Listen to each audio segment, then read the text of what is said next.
Hello everyone. Today we're going to take a look at how to navigate the Zoom platform from the host standpoint. So the first thing we're going to do is we're going to need to log into our Zoom account. And for all of our catechists, just again be aware that we've changed the login information for all of our catechists using Zoom. If you did not get that information, please reach out to me via email.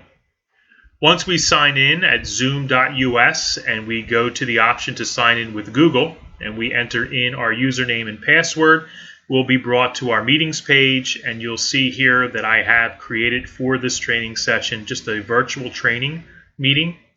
Over here is the option to start this meeting. We click on that and you'll see right here that you'll be prompted to either download or to open a link or to save a file, depending on what browser you are using. It might be a little different between Firefox and Microsoft Edge or Chrome or Safari, whatever it is that you might be using.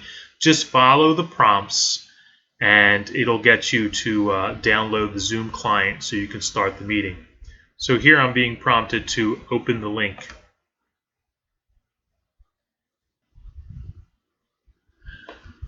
So you'll see here that this here is the Zoom platform for the host.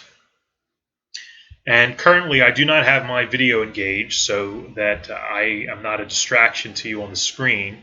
The only thing that you see here is my profile picture, which I have set up in my Zoom account. I'm going to take you through the various options that are down here on the bottom to show you what we will utilize, what each one of these options does and offers, and also to kind of point out to you what we won't be utilizing during our Zoom sessions here. So you're just familiar with all these. And then what I would encourage you to do is, as you have time to tinker, maybe set up a dummy practice meeting where you can go in and maybe explore and familiarize yourself with the navigation of this Zoom platform for the host. First thing that we're going to do, starting over here at the far left, is we see an option for a microphone. If we click on that option, you'll see up top here it says to select a microphone. Depending on the device that you're using and the capabilities of the device and what you have hooked up to it, you might only see one option for your microphone and for your speaker. I have a separate webcam hooked up to my laptop, so I have two options here for the microphone, and I'll also have two options under the video for that as well. But my speakers are the audio for the laptop, so you only see that I only have one option here. Again, your setup will vary depending on the device that you're using and any type of externals that you might have hooked up to it, so don't panic by that. What I do want to point out to here is the only thing that we really want to concern ourselves with is the test speaker and microphone. This here will allow us, prior to students joining the session, to make sure that everything is working on our end. If we click on this button,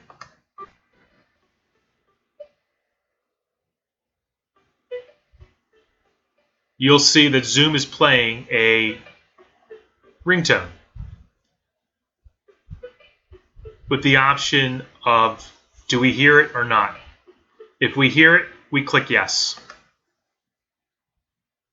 The second thing that we're going to have here is this option to hear a replay.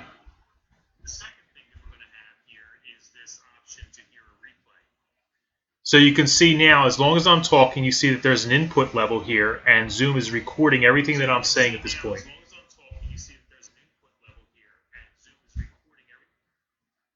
So we can click yes. All right, and so what that does is now we receive a confirmation that the speaker and microphone looks good.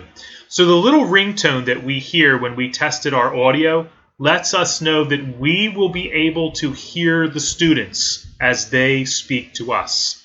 And then being able to hear ourselves in that little recorded snippet with the microphone alerts us to the fact that our students should be able to hear us. Everything's working on our end. So if we go in here and we click on this and something's awry, we don't hear the ringtone, we don't hear ourselves in the playback, then we know that there's something off with our settings and we need to investigate further. But if we hear that little ringtone and we hear our playback, then we know everything's working as it should be on our end. And if there's any issues that are being experienced, it's probably on the student end of things. Down here, you see the option to start your video. You'll notice that this icon here has the red slash in it because I have the video disabled for this training session. Otherwise, my webcam would be active and you would see me live here in the training. But if we click on this little button here, again, you'll see an option to select a camera. I have two options here. I have the built-in webcam, and then I have my separate webcam that I use for virtual learning and Zoom sessions. The one thing that I do want to point down here is this option to choose a virtual background. I'm going to ask everyone not to do that. I'm going to show you what it looks like in the problem. Here you can see me, in this screen here, live. And if I select a virtual background, you'll see right away the issue. You see part of me is fading in and fading out. And depending on how I move, I blend into the background if I get a little closer to the camera. So you'll see all of these little issues and everything. It creates a huge distraction. The virtual backgrounds are great, but if your PC is not equipped to handle virtual backgrounds, or you don't have a solid color behind you in the video, like maybe a solid color wall, this is what you're going to get. This is what your students are going to see, and you can imagine how distracting and that would be for your class. So you do not want to mess around with the virtual backgrounds. You're just going to leave the virtual background as none. But I did want to show you that because I think our temptation is, oh, this is a really cool feature, let's check it out and see what's what. And while it might work initially for you, depending on where you're at, if you're in a room with a solid background, it might be okay. But then if you change locations for class, it could be a real visual nightmare for you and for your students, causing all this distraction. So I'm going to ask all catechists just to leave the virtual background option alone. Now, that being said, it's going to be very, very important that wherever you decide to set up to do your Zoom virtual lesson, that you pay attention to the environment. And we're going to talk about that in the future training sessions. It's going to be very, very important that our background is plain. We don't want a lot of distracting things behind us that are going to divert the students' attention from the lesson and from us onto what's taking place or what they see in our background, in our homes, or wherever it is that we're going to be doing our virtual sessions. But like I said, we're going to cover that, Zoom etiquette and virtual etiquette in a separate session. We come over here and we have a couple of security options. If we click on security, you'll see here several options. You'll notice that some of them are clicked. Anything that has a check mark next to it is something that is a security feature that is enabled. Okay, it's enabled. If it's not checked, that security feature is disabled. I'm going to talk to you a little bit about what this section here is with regards to what we can allow the participants to do and not do. The first thing that we're going to take a look at is screen share. This option here, if we have this screen share option checked, what that enables the student to do is, just as we have the ability as catechists to click on share screen and maybe share a PDF document, to share a video on YouTube, or to share a PowerPoint, or to share something from our Google Classroom with our students, if we have this share screen checked for the student, we're allowing them to do the same thing. And that could be a problem. I mean, especially older students may be trying to be cute, to be funny, to be a little irresponsible, could share things with the class and essentially disrupt the class. So I'm going to ask all catechists to make sure that when they come in here with that security feature, to make sure that that is not checked. We don't want our students to be able to share their screen with us. You'll see here the next option is the chat. All right, I'll show you the chat feature in a couple of minutes. But the chat feature allows the students to chat with us. The chat feature allows the students to send us a chat, ask us a question, or to make a comment, during the class using the chat feature. I would just ask you, all catechists, to maybe feel that one out. I generally leave it checked for when I do a Zoom session in case somebody has a question or somebody's having an issue. They can alert it to me. Sometimes a student might be muted and they can't unmute themselves and they can't hear you or they can't see you, but they can send you a chat and let you know that I can't see you, I can't hear you. Well, if we have that disabled, we're going to have a student there for 30 minutes who can't see us, can't hear us. They have no way to resolve the issue, and they have no way to let you know that. So I would encourage catechists to leave the chat feature enabled for that. If it becomes a problem, you can always turn it off. But I would encourage you, as we take a look at some of our Zoom etiquette in a future training, we'll talk about how to establish classroom rules with regards to chat in a future training. This option here to rename yourself is it's a nice option because, you know, maybe the student is using their parent's device, and so it'll come up with maybe a parent's name or maybe a nickname that the parents might use for the device, and it won't identify the student. So allowing the students to rename themselves might be something that we could consider doing, but I just want to alert you to the fact that if we allow students to rename themselves, older students in particular, even some young ones, might take advantage of that, and you're going to get some silliness. So I have that feature disabled, you know, for my Zoom sessions. If you see that that's really an issue, you're having a hard time getting to know your students, it might be something that you want to consider enabling. But just be aware that it'll cause a lot of questions with regards to how do I rename myself, and then you'll lose a little bit of class time too. My advice would be to just leave this disabled. This option here is going to be touch and go for all catechists, depending on what level they teach, and every class is a little different. So this option here allows the students to unmute themselves if that is checked. If it's unchecked, students cannot unmute themselves. So if we were to unclick this and we see now that it's unclicked, all right, there's no check mark there. In order for a student to be heard, I have to manually unmute them, all right? If I have this checked, then students are able to unmute themselves.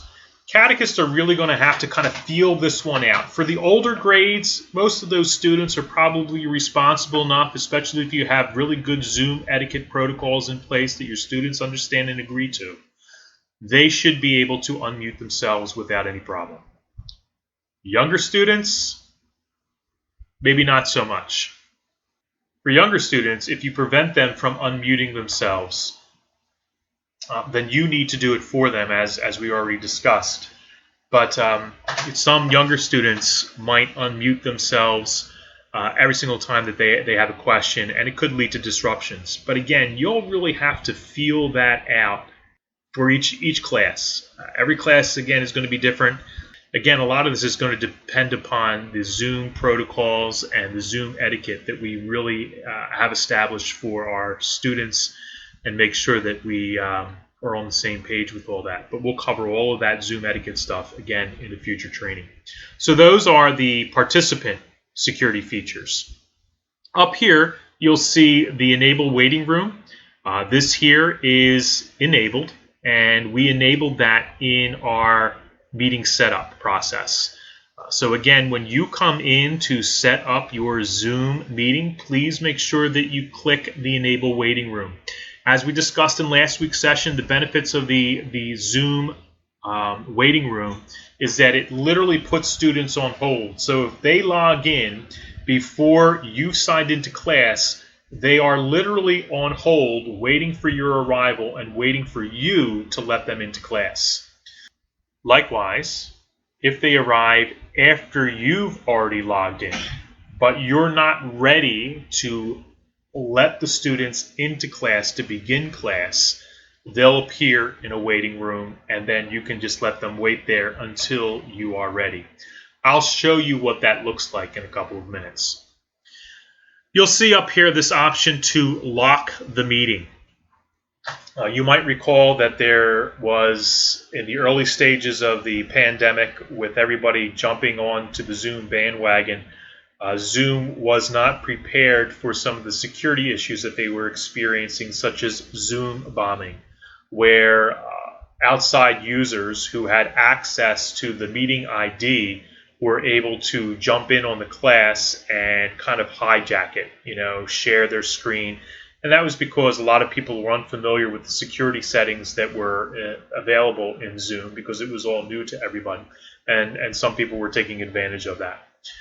The option to lock the meeting, what that does is once you lock that, no other student will be able to gain access to the class after you lock the meeting. The problem with that is if a student is running late, they get held up, and they come and they log in after class has begun, and you've already locked the meeting, you've effectively shut them out of the class. So I would advise you to leave that unticked. We don't want that option enabled.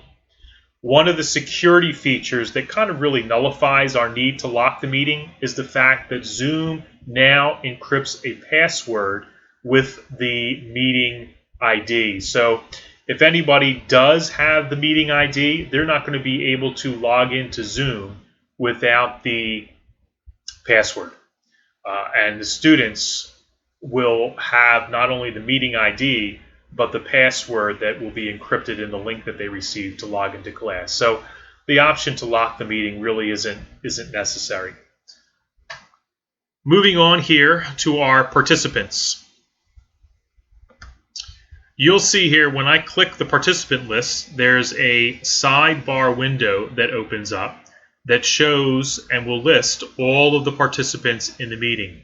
Right now you just see me and it identifies me as the host.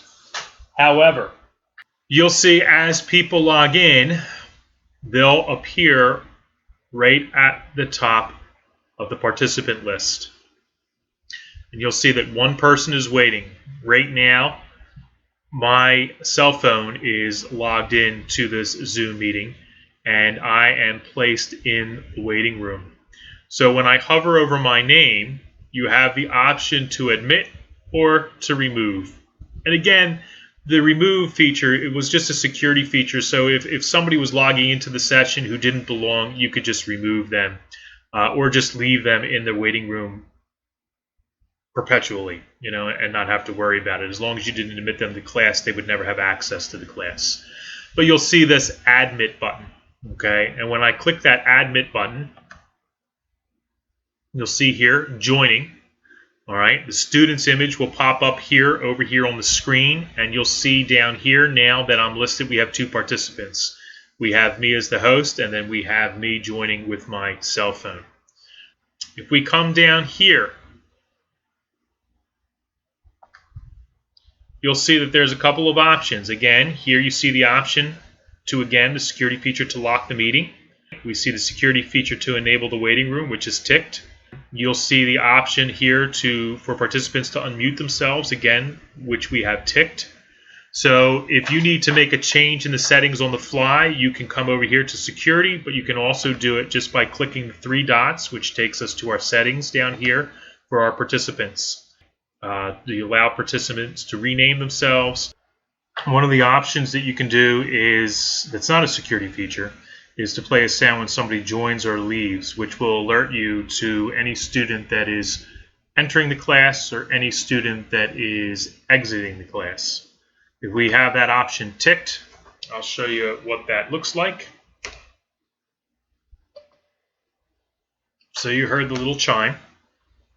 That just alerts me to the fact that someone has now entered into the waiting room. And if we go and we admit me, you'll hear another chime alerting me to the fact that the student has made it in. And then if I opt to leave the meeting, you'll hear another chime, very faint, that just alerts me. Chimes really aren't all that overwhelming, so as not to distract, but they are enough for you to hear as the host, just to alert you that somebody is coming, exiting, or leaving the class. We come back down here, You'll see too the option to mute participants upon entry. That is something that you can do when you set up the meetings. I'm advising everyone not to click that, so when the students arrive, it'd be just like they come for class. They're chatting with one another, they're saying hello to one another, they're talking to one another. It'd be a very good way just to allow them to socialize for a couple of minutes before beginning class. But then you'll have the option to mute all of the students once you begin your class if that's going to be part of your protocols for your virtual classroom. You'll let the students know that you'll be muting them all. And you'll see down here this option to mute all. So all of the students, once you begin the class, you would just click this button here. All the students would be muted. And then they have the ability to unmute themselves when you ask a question. I'm going to close this because I want to show you what this will look like in case you don't have that window open and somebody goes and joins the class. So you'll see here, if that window is not open, that sidebar is not open, anybody who joins the class or when you log in, if there's people waiting in the waiting room, that information will pop up right here at the bottom of the screen, right above participants. And you'll see the option to either admit them, which will admit them immediately to class, or you have the option to click the See Waiting Room. And when we click the See Waiting Room, it brings us right to the pop-up window, and we see this information here. If somebody's waiting, we can send them a message. That message option is a great thing to let people know that you're here and that you'll let them in momentarily. Okay? I'm going to close this out again. All right, so the next feature that we're going to take a look at is our chat option. So you'll see here that there's a window for the Zoom group chat. You'll notice here that there's an option here to chat with everyone in the waiting room, everyone in the meeting. If you don't change this option, any message that you type down here will go to students in the waiting room and not into your classroom. So you want to make sure that if you're going to send a type of message to all of your students, that it's everyone in the meeting is selected. And so maybe if the students are working on maybe an assignment, maybe you've given them something to read, you can type in a message saying, you have 1 minute to finish and we'll begin with questions. All right, and then the dialogue that takes place between you and the class or any of the students and you will appear right up here. We come down here to the options. We click More. You'll see the option here. Participant can chat with no one, the host only, everyone publicly. If you click no one, then again, you've disabled the chat feature and the students can't chat at all. Everyone publicly, again, everyone will be able to see this conversation that's taking place here in their chat window. I would encourage all the catechists to keep everyone publicly so that way there you have a documented record of any type of chat, any type of conversation that goes on, and anything that the students might say. All right. If we have our participant list open as well, you'll see that the top part has our participant list. All right. And down here has our group chat. All right. You'll see back up here, if we go back up to this participant list, you'll see the option here to mute all. All right, so if I clicked on that, all of my students would be muted. All right, but I'm allowing participants to unmute themselves.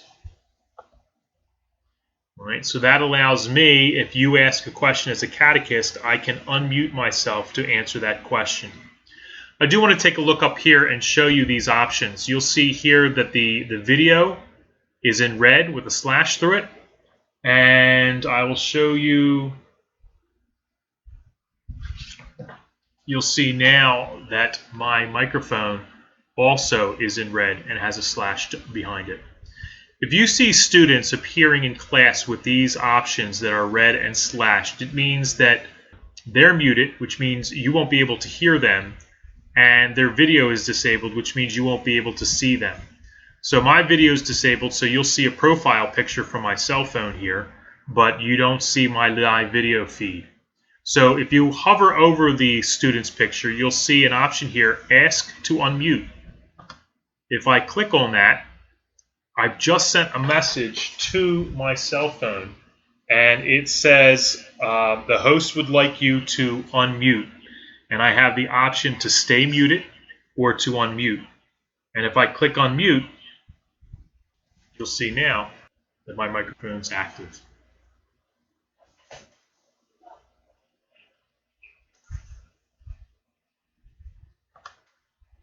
And there's a little echo there because I'm using my cell phone and my laptop in close proximity to one another, but you won't have any type of echo when you're working with the students. And likewise, I can do the same thing. I can ask with this More button.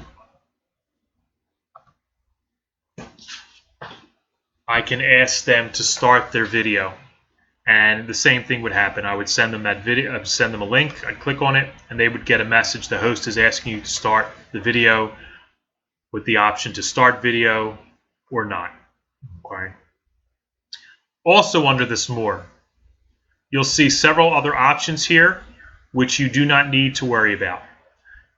There's an option here to make a host. You don't want to make your students a host because that gives them control over all of the session. They'll have the same control over the classroom that you do. So you don't want to make your students a host. You don't want to allow them to rename themselves. You don't want to put anyone back into the waiting room. You don't want to remove anyone. All right. If you remove somebody, if you use this option to remove a student from class, they're not going to be able to log back in. It effectively bans them from class. So the link that they have, if they try to log back in after you've removed them from class, they're not going to be able to do it. You only want to use this if you have somebody in the classroom who's not supposed to be in there. All right. Don't use this option with your students. So when you click on this More button over here for a student, after you highlight them, the only option that you are going to be worried or concerned with is this Ask to Start video in the event that their video is red and it is not engaged. So you'll see here that the next option that we're going to take a look at is the option to share your screen. When we click on the Share the Screen option, you'll see a pop-up window will come up with all of the open tabs that I have on my computer. Okay, these are all the different tabs that I have open currently. And then what you want to do is you just want to select the one that you want to share. You click on it, you'll see that it's highlighted blue, and come over here and you click the Share button. So if there is a PDF that you want to share with the students for them to view, if there is a Microsoft Word document or some other document that you want them to share, if there's a YouTube video that you want them to see, or if you're using a PowerPoint, what you're going to do is you're going to have that open. You'll have that all set up prior to class. You'll have that open in a separate window, and then when you click Share, you'll be able to click on that window, click Share, and now you'll see that all of my options down here, my host controls, are still here at the bottom of the screen. All right, but what what you're seeing here is my actual screen. Okay, you're actually taking a look at the document that I have open here. All right, and then you'll be able to scroll. You'll be able to do whatever it is that you need to do. If it's PowerPoint, you'll be able to go through the slides. If it's a video, you'll be able to start playing it. You'll be able to blow it up so it takes up the whole screen, so the students have the full screen version on their end. And then when you are ready to stop, you just click Stop Sharing. You'll see down here that it's alerting you that you are sharing your screen. You see this all nice and green, so it catches your attention.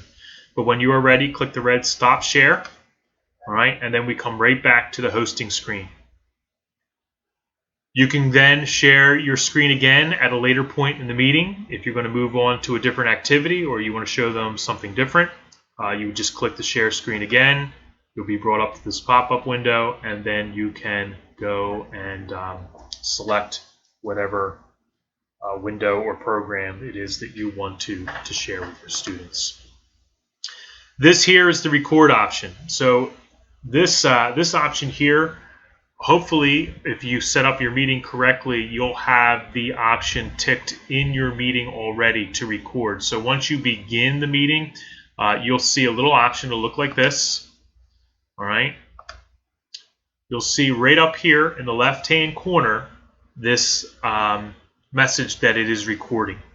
Make sure that you see that, because I'm asking all catechists to record the session so that any students that are missing from class, we can post that onto a YouTube page, make it private, and then provide our students with the link in case they want to go back and review anything, or in case the student who is absent would like to go back and view the class. They can see the entire session and literally catch up on the class without having attended. You'll see here while it's recording, it's alerting you. You'll see the little red button here is flashing. You'll have the option to pause and to stop it. If you do stop the recording, all right, it tells you a little message. The recorded file will be converted to an MP4 when the meeting ends. So that's very, very important. So when you click the end meeting, what will happen now is that there'll be another pop-up message. I'll show you what that looks like at the very end. But there'll be another pop-up message asking you to wait until the recording is finished. So just let that process unfold, and then it will be saved directly to a folder on your device. There's an option here for breakout rooms. Okay, we're not going to use this. You can take a look at the feature if you want. The only way breakout rooms would work is if we had multiple adults online with us. So if we had a catechist and maybe there was an aide also logged into Zoom, and maybe we wanted to split the class, so one class is working on one activity, one part of the class is working on one activity, and the other half of the class is working on another activity, we could do a breakout room. The problem is most of us won't find ourselves in a situation with that, and if we were to break up the students in small groups in the classroom, that would work because we have complete oversight over everything that's going on in the classroom. If we break students up into breakout rooms, we do not know what's going on in that other breakout room because we're not in there. So I would encourage all of our catechists not to use the breakout room. The last thing that I want to show you is something that every catechist will need to do every time they log into the class. As you know, prior to last week, all the catechists were logging in with their CCD email, which means that, like myself, you'll see here the host, it says Mr. Dennis Mueller. But for the catechists moving forward, because we changed the login information, what you'll see here is grade 1A, grade 4B, grade 7A. Your name will not be listed here. So when you log in, if you come over here and you go to the More option after hovering over yourself, you'll see the option to rename yourself. If we click on that rename, we can change it.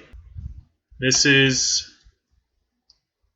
C and Franny, who's hosting. And now you see your name is appearing there. Right? So make sure that when you come in here that you do rename yourself, especially in the first couple of weeks, because your students might not know your name, and you might not remember your name from that meet and greet session, and this will just be a way that they can kind of get to know you a little bit quicker, because your name will be listed here among the participant lists.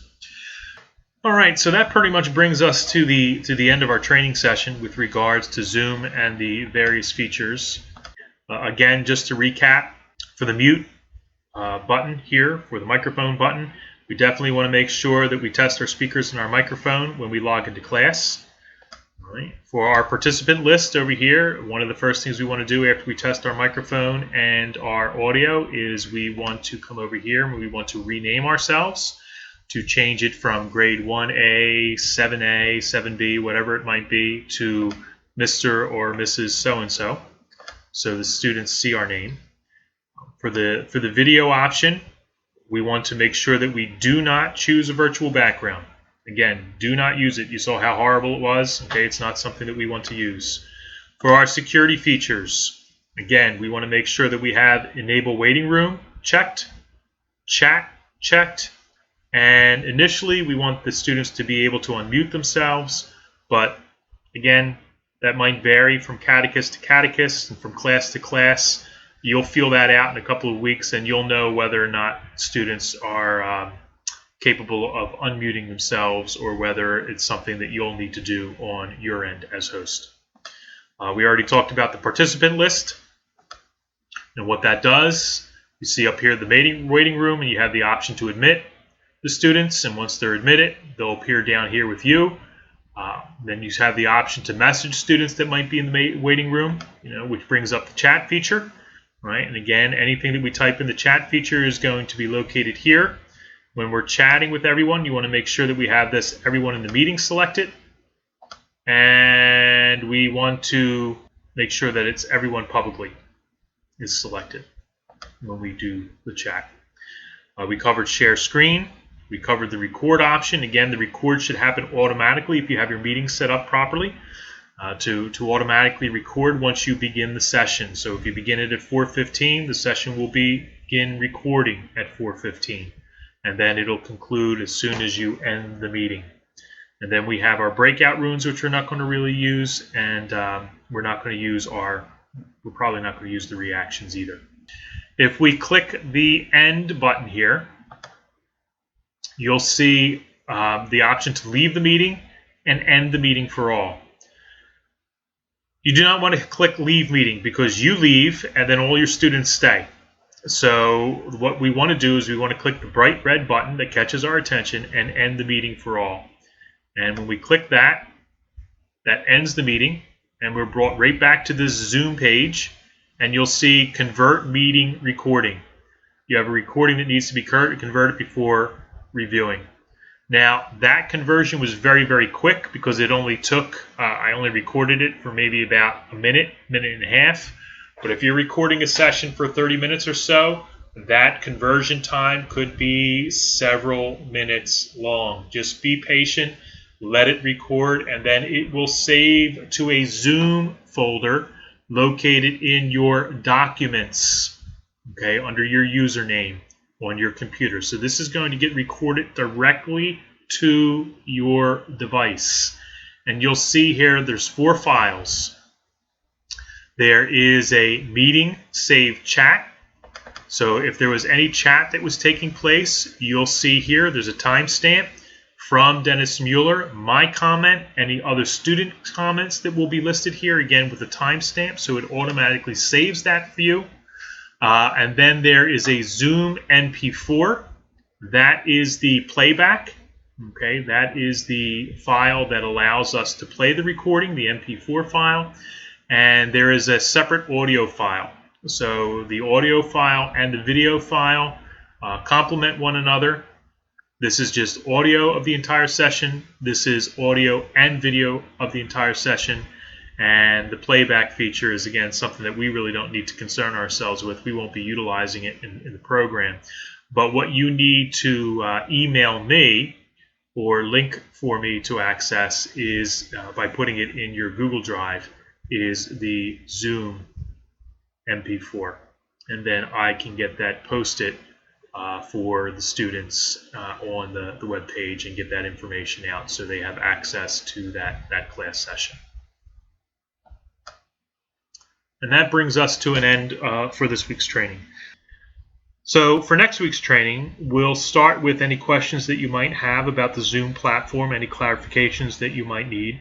And we're going to take a look at some Zoom etiquette. We're going to take a look at some netiquette, really, is what we're talking about. Online etiquette with our students and the professionalism that we need to exhibit to while we're doing things virtually, because it's a totally different environment from a classroom setting.